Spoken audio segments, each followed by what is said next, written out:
La majorité présidentielle portera son projet pour l'Europe. Il y a une liste nommée Renaissance et portée par l'ex-ministre des Affaires européennes Nathalie Loiseau. La République En Marche a été rejointe par son allié historique, le MoDem, mais aussi par Agir et le Parti radical.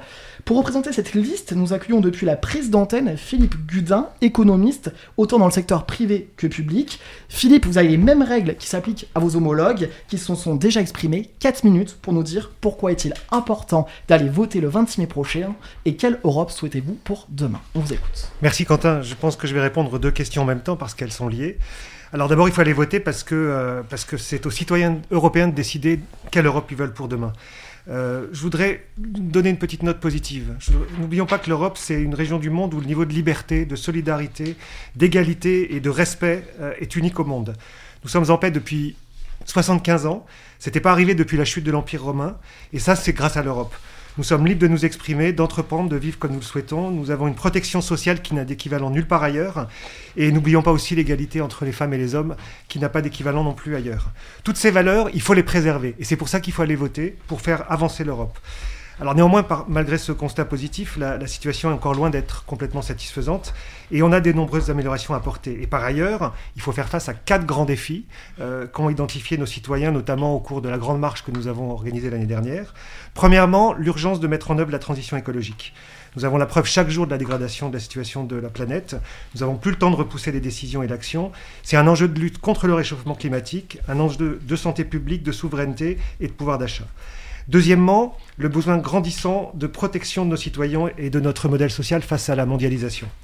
Je pense que dans une mondialisation qui s'accélère, on a besoin de renforcer les droits sociaux des Européens et de les étendre surtout à l'ensemble de l'Union.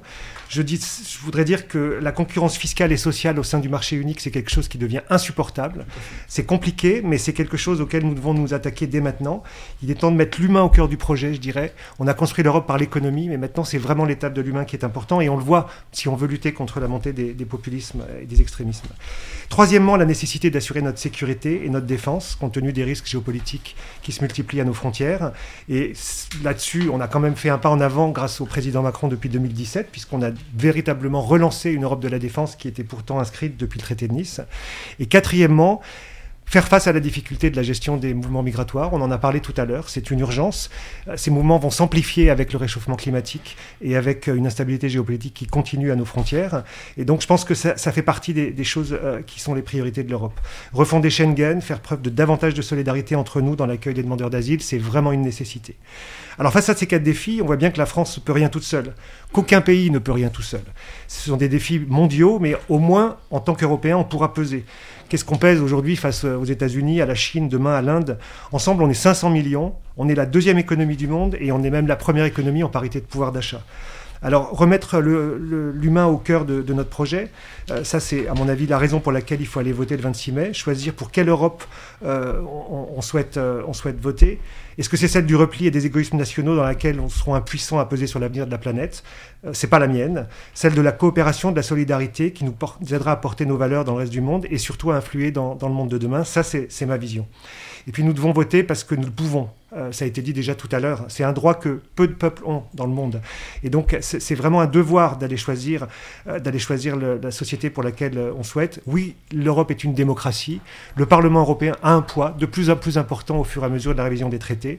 On peut avoir des décisions du Parlement européen qui permettent des changements assez conséquents. Peut-être donner un jour au Parlement européen le droit d'initiative. Ce serait peut-être une bonne chose. Mais je pense que, en tout cas, aujourd'hui, on a déjà un fonctionnement démocratique qui marche et il faut absolument le consolider.